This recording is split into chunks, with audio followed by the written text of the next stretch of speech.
where most horror films are concerned, it's incredibly easy to sniff out the victims ahead of time. But not all horror movies are created equal, and sometimes filmmakers go out of their way to show that characters can defy a knee-jerk categorization. With that in mind, I'm Josh from What Culture Horror, and today we're talking about horror movie characters everyone underestimated. First up, Lynn Peltzer, Gremlins. All hail the most badass of horror movie mothers, Lynn Peltzer in Gremlins. The sweet, nurturing mother of protagonist Billy, Lynn seems like she doesn't have physical violence in her, no matter the situation. But she proved us all categorically wrong when the Gremlins ran amok in her kitchen. Cue Lynn single-handedly killing 3 of them, preening one with a blender, stabbing another to death with a kitchen knife, and forcing a third into a microwave where it exploded into gooey chunks. 10 out of 10 for creativity. And does it really get cooler than shouting, "Get out of my kitchen," while repeatedly driving a blade into the soft flesh of a gremlin? Most viewers likely expected Lynn to be a damsel in distress who Billy has to save, but she instead took an active role in battling the gremlins and ultimately killed more of the critters on screen than any other human character in either movie. Next up, Tommy Jarvis, Friday the 13th, The Final Chapter. Even more so than sweet mothers, children are frequently underestimated in horror films, admittedly with good reason, given that they're so often imperiled targets and little else. And in Friday the 13th, The Final Chapter, the same seemed to be true of young Tommy Jarvis, a scrawny 12-year-old horror nerd and all-around likable weirdo who nevertheless didn't seem like much of a threat to the hulking, machete-wielding Jason Voorhees. Yet in the film's climax, it is Tommy who actually kills Jason, landing a debilitating machete blow on his head and then continuing to hack away at him until he's categorically no more. While Jason was resurrected in the 6th Friday the 13th after sitting out the 5th film where a Jason copycat filled in, he effectively spends the rest of the franchise as an undead zombie, so Tommy's achievement definitely still stands. That this unassuming lad managed to take down one of the most fearsome killers in horror history is something just about nobody saw coming. Up next, Laurie, Trick or Treat. Michael Dougherty's much-loved anthology Trick or Treat did a masterful job of making us all think that the young, naive, out-of-towner Laurie was going to be just another victim of serial killer Stephen Wilkins. Hell, Laurie herself even wears a Little Red Riding Hood Halloween costume to really hammer the point home. But alas, it was all a brilliant lampoon on the director's part. And even if you figured that Laurie would probably find a way to turn the tables on her attacker, just about nobody saw this coming. Because ultimately, Laurie is revealed to be a part of a pack of werewolves, and the entire time, she's actually been on the lookout for her first victim, namely someone who actually deserves it. And so, Wilkins was the perfect candidate to be rabidly devoured by Laurie, who clearly takes great delight in tearing him apart, an outcome that seemed inconceivable at the outset. Next up, Rod Williams, Get Out. In Jordan Peele's outstanding Get Out, TSA officer Rod Williams initially appears to be a pretty typical comic relief sidekick to the imperiled protagonist,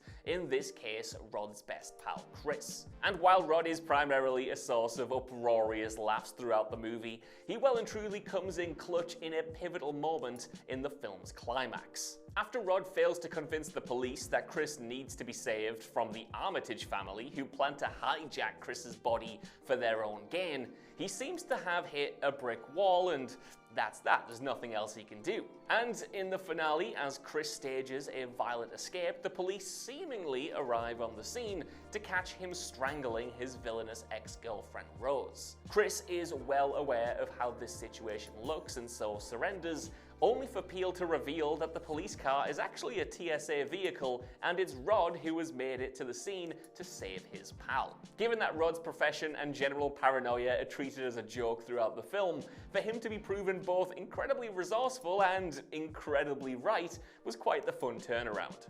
Next up, Jill Roberts, Scream 4. When it was announced that Emma Roberts would be playing Sidney Prescott's cousin, Jill Roberts, in Scream 4, it was widely assumed that she was effectively being drafted in to be the new Sidney. Beyond being a close relative who resembled Sid, Jill also had a wholesome quality to her and appeared to be one of the film's most sensible characters. And being portrayed by Emma Roberts, best known for playing sweet, girl next door types at the time, sure didn't hurt things either. Basically, Jill was final girl coded from the moment she was introduced, and so audiences seemingly expected her to be teed up as Sidney's successor for future sequels. What just about nobody expected, though, was for Jill to actually be Scream 4's main Ghostface killer, having masterminded all the murders out of a desire to usurp Sidney's fame and become the new darling survivor. Jill's psychopathy extends to brutally wounding herself in an attempt to sell her victim status, and she actually gets incredibly close to pulling her plan off, stabbing Sidney, but not quite finishing the job. So, well done, Jill, you were more of a lunatic than anyone could have expected. Next up, Crystal May Creasy, The Hunt. At the start of the satirical action horror film The Hunt, there isn't much reason to expect a lot from Crystal May Creasy, who appears to be just another member of the helpless group of deplorables being hunted down by the liberal elite. More to the point, Belly Gilpin wasn't among the more recognizable members of the ensemble cast, so it was a fair assumption that she wouldn't be making it too far through the story. But The Hunt is all about subverting expectations. For one, Emma Roberts, who many assume to be the film's final girl, I think we're getting the idea that you should never assume anything about Emma Roberts, is shot and killed at the very start of the story, and soon we realize that Crystal is far more than another disposable human body. Crystal proves herself to be incredibly smart and self-reliant, and is later revealed to have served in Afghanistan, far from the hapless yokel the elite hunters believed her to be. This is ultimately because Crystal isn't the deplorable that they thought she was either. They intended to kidnap a woman with the same name who made inflammatory posts on social media. And so Crystal's involvement in the hunt is a case of mistaken identity. But Crystal comes out the other side in one piece, while demonstrating abject disgust for both the murderous liberals and the hateful conservatives. Hardly a result that many saw coming when she was first introduced. Next up, Luke Lerner, Better Watch Out.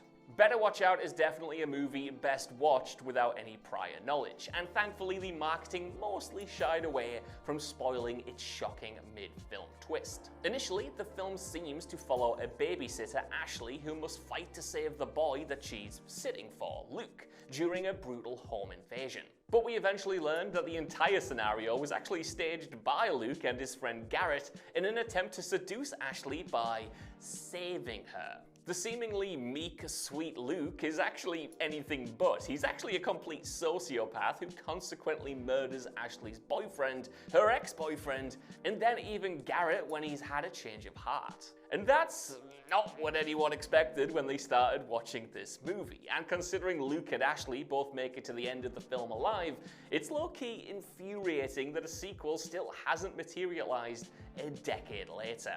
Up next, KM14 Jason X. More Friday the 13th goodness now, and here's one for the books in the ludicrously entertaining Jason X. Early on in this flick, we're introduced to KM14, an android companion built by the ship's resident nerd, and who is more or less implied to be just a sex bot. Either way, she's a deeply unserious character in a deeply unserious movie, and nobody expected her to put up much of a fight against Jason. But late on in the flick, KM14 gets an upgrade, where she's re-revealed as a gun-toting ass-kicker, rocking a dominatrix outfit for reasons. And to her credit, KM absolutely wipes the floor with Jason, shooting and kicking him around before exploding his head with some heavy firepower. And to be clear, Jason is 100% dead by the time KM is through with him. Though courtesy of the medical station's leaking nanites, his corpse is rebuilt as an awesome cyborg for the climax. Still, KM was introduced as a generic android and ended up being far more of a badass than anyone could have reasonably predicted. Up next, The Smiths Getaway. The marketing for last year's Nick Frost-penned horror comedy Getaway did a fantastic job of concealing the film's big expectation-defying twist. That's because, at face value, Getaway appears to revolve around a family, the Smiths, who take a holiday to the island of Svalta in Sweden, only to find themselves met by some incredibly unwelcoming and off-putting locals. It seems that Richard, Susan, and their children Jesse and Sam are going to be ritualistically sacrificed by a cult, but at the end of the second act, everything changes. That's because, as it turns out, the Smiths are actually a family of serial killers who have posed as innocent travelers while venturing to this country for a murder holiday they call a slaycation. From here, they slaughter their way across the island with gleeful abandon, and even when the authorities eventually show up, they absolutely believe that the Smiths are still the victims, granting them safe passage home at the end. Next up, Tennessee, Alien Covenant. Many were puzzled when Danny McBride was cast as the part of Pilot Tennessee in Alien Covenant, and given his tendency to play capital A arseholes in comedy movies, he seemed destined to be ill-fated comic relief in this one as well. He'd crack a few one-liners in the early going and likely have his skull cracked open by a xenomorph by the midway point. Right? That's how we all thought it was going to go. Nothing about him says hero, but everything says victim. Yet Tennessee actually turned out to be one of Covenant's best and most resourceful characters. Sure, he's got that laid-back blue-collar charm to begin with, but he's also genuinely skilled as a pilot and basically the second smartest character behind protagonist Daniels. Hell, Tennessee is the only human character apart from Daniels as well to actually make it to the end of the movie alive, and though the ending implies that he and Daniels will soon befall a grim fate arguably worse than death at the hands of android David, the guy still made it much further than anybody expected. Next up, The Lady, Strange Darling. T.J. Molnar's tenacious thriller Strange Darling did a stellar job of luring the audience into a false sense of security with regard to its protagonist, a young woman known only as The Lady. At the start of the movie, we see her being angrily chased down by an apparently psychopathic serial killer credited only as the Demon. But midway through the film, we learn that things actually aren't as they seem. The Lady is actually a serial killer called the Electric Lady, and the Demon is really a cop who happens to be her latest intended victim. The combination of non-linear storytelling and the audience's preconceptions about gender roles make it incredibly easy to be suckered in by this one, that this slender young woman is assuredly the victim rather than the victimizer in this grim situation. And though she doesn't make it to the end of the movie in one piece, she does still manage to take out her target before checking out, biting into his neck and tearing into his artery. Gnarly stuff. Up next, Lionel Cosgrove and Paquita Sanchez, Brain Dead. In Peter Jackson's splatter classic Brain Dead, Lionel Cosgrove is presented as basically the polar opposite of a hero. A shy and retiring mammy's boy who doesn't look like he'd be remotely helpful in the middle of a zombie invasion. And by the same token, there's little to indicate that his love interest, Paquita, could bring much to the table to fend off the undead either. But they both surprised just about everyone in Brain Dead's utterly insane finale. When all hell breaks loose and the house is overrun with zombies, Lionel grabs a lawnmower and uses it to start chopping the horde to pieces. All the while, Paquita disposes of their body parts in a blender. To see the pair at the end triumphantly covered in blood, that is one hell of a personal growth journey right there. It's marvelous stuff. And in a film that quite literally features a priest with an unexpected penchant for kung fu arse kickery, this is still the most surprising character turn. Next up, Alec, I See You. In 2019's horror thriller I See You, we're initially led to believe that the character of Alec is a total asshole for no reason other than his own amusement. When we first meet Alec, he teams up with his friend Mindy to do some frogging, that is, secretly living inside someone else's house without their knowledge. And while Mindy, a serial frogger, makes it clear that froggers have no intent to cause harm to the residents of the homes that they hide within, Alec decides to start gaslighting the residents, the Harper family, seemingly just for kicks. But at the end of the film, we learn that Harper patriarch Greg is actually a serial killer, after which Alec shoots him dead. More to this, Alec was actually one of Greg's intended victims years prior who managed to escape, and the entire frogging ploy was a premeditated revenge plan on his part. Alec, of course, is far from perfect, and his plot ultimately led to Mindy being killed by Greg, but he was certainly far more than an obnoxious troll messing with the family for no reason. He had understandable motivations for revenge and followed it all the way through, ensuring Greg's true nature was revealed to the world. Next up, Jim 28 Days Later. When we're introduced to protagonist Jim at the start of 28 Days Later, he seems like a contender for the Ordinary Bloke of the Year award, a wiry dude who isn't particularly equipped to deal with a post-apocalyptic world filled with rabid, infected folk. But Jim undergoes quite the transformation after he, Selena, and Hannah meet Major Henry West and his troops. Though West initially offers them sanctuary, it's ultimately all revealed to be a ruse to take Selena and Hannah as slaves for his men, at which point an incensed Jim sheds his meek prior persona and goes absolutely feral. Beyond freeing a chained-up infected soldier and sicking him on West's men, Jim kills one of them with such manic ferocity, gouging out their eyes, that even Selena quite understandably believes him to be infected. While Jim seems decidedly more well-adjusted by the end of the movie, it's certainly interesting to see if his animalistic streak will re-emerge in the upcoming 28 Years Later sequels. Next up, Maddie Young, Hush. Mike Flanagan's terrific horror thriller Hush presents audiences with a protagonist we expect to be especially vulnerable, given that Maddie is a deaf-mute woman who lives alone in the woods. When she's terrorized by a masked killer, the deck seems firmly stacked against her because she can't hear his movements and can't easily summon help. But Maddie has what might firmly be called the survival instinct. Despite her natural disadvantage in a scenario like this, she still demonstrates incredible situational awareness and resourcefulness. Just as her assailant underestimates her ability to fight back, so too do we. But ultimately, Maddie survives, almost bleeding to death and being strangled by the man.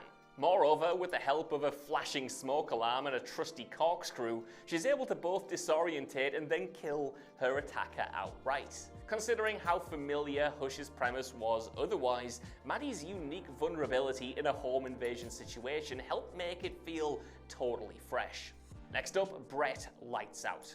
The moment we're introduced to protagonist Rebecca's boyfriend Brett in Lights Out, the guy seems like he has victim with a capital V tattooed on his forehead. Being such a nice guy, it seems damn near guaranteed that he's going to fall prey to the darkness-dwelling spirit known as Diana. But Brett has a few surprises in store. First off, when attacked by Diana, he demonstrates greater self-preservation than you might expect from an apparently disposable, doomed-to-die love interest character. He finds a few novel ways to flash lights and keep Diana at bay, though soon thereafter hops in his car and drives off, seemingly leaving Rebecca and her half-brother Martin to fend for themselves. At this point, the audience probably chides Brett for his cowardice, though he returns a short while later with the cops having only exited the scene to get help. And better yet, he actually listens to the cops when they tell him to stay outside the house, an especially smart move considering that both cops are then immediately slaughtered by Diana.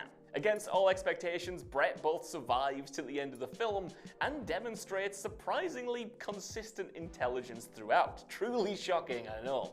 Next up, Barbara, Night of the Living Dead 1990. In Tom Savini's surprisingly good remake of Night of the Living Dead, it was assumed that the character of Barbara would be more or less depicted how she was in George A. Romero's 1968 original. In that film, of course, Barbara is a far more timid and passive character, spending the bulk of the film outright traumatized, understandably so, before being dragged off into the night at the end. So few expected much different from Barbara in the remake, only for the director to give the character a hugely badass update. Here, Barbara evolves into a much tougher person over the course of the movie, showing herself to be smart and capable of picking up arms when necessary, basically the polar opposite of the 68 version. More to the point, this iteration of Barbara ends up being the sole survivor of the entire central cast, while her predecessor didn't show much of a survival instinct at all. Next up, Anna Ruck, Intruders, 2015. In 2015's Intruders, protagonist Anna is put at a huge disadvantage considering that she's agoraphobic. And so when three men break into her home searching for money, she's physically unable to make herself leave the house. But the assailants are surprised to find Anna highly capable of putting up a fight, in large part because her house is fully equipped to deal with a home invasion like this. In addition to a surveillance system, Anna's home has various hidden features, such as a basement with a retractable staircase, allowing her to surprise and then trap her attackers. And at film's end, we learn the real truth, that Anna and her recently deceased brother are actually vigilante serial killers a la Dexter, who target only child molesters, a response to themselves being abused by their own father, who Anna's brother killed. Ultimately, Anna kills all three men, survives the night, and even manages to leave her house for the first time in a decade. Admittedly, moments after burning it all down. Still, a far more positive outcome than anyone could have expected at the outset. Next up, Gen Revenge. Coralie Farge's expertly crafted horror thriller Revenge is designed to make the audience doubt its protagonist's survival potential from the jump. The director cleverly has the early stages of the film unfold with the male gaze firmly in mind. Jen is a beautiful young American woman which the camera practically drools over, up until the point where she's assaulted by her boyfriend Richard's pal Stan. In the ensuing confrontation with Richard and his friends, he pushes Jen off a cliff where she's then impaled by a tree branch, seemingly killing her outright. Now, it would have surprised nobody if Jen just succumbed to the harsh elements and her grim injuries, considering her apparent lack of practical survival experience. But Jen frees herself and gingerly hatches a revenge plan, taking the three men out one by one after crudely cauterizing her wound with a heated beer can and chugging some peyote just for good measure. By film's end, the tables have firmly been turned as Jen hunts down her only surviving aggressor, Richard, and kills him while he's still naked after a shower. The director played quite perfectly on society's unfair stereotypes of a woman who looks like Jen, that she'd be a delicate victim without the mettle to fight back, which is something she quite decisively proved wrong. And finally, fool the people under the stairs. Once again, nobody ever expects a kid to be a total badass. In Wes Craven's criminally underrated The People Under the Stairs, our protagonist is Poindexter Fool Williams, a 13-year-old boy who breaks into his gentrifying neighbors' house in order to steal their wares to pay for his mother's cancer surgery. But as it turns out, said neighbors, the Robesons, have a penchant for abducting and torturing children, and also killing anyone who attempts to stop the abuse. Now, kids in horror films rarely have much agency of their own, and given that Fool is literally nicknamed after the tarot card of the same name, it doesn't exactly suggest him to be another outlier like Tommy Jarvis. But Fool is awesome, touting an unexpected combination of smarts, caution, and quick thinking to flip the tables on the Robesons at every turn. He tricks Daddy into killing his own rabid dog, frees the kidnapped cannibal children in the basement who promptly kill Mommy, kills Daddy himself, and even makes off with enough money to save his dear mother. That is a result. Fool is therefore an all-timer child horror movie character, so much smarter and more resilient than anyone could have guessed at the start. So that's our list. Let me know if I've missed anyone off in the comments below, and if you want more content like this, click another horror video on screen right now.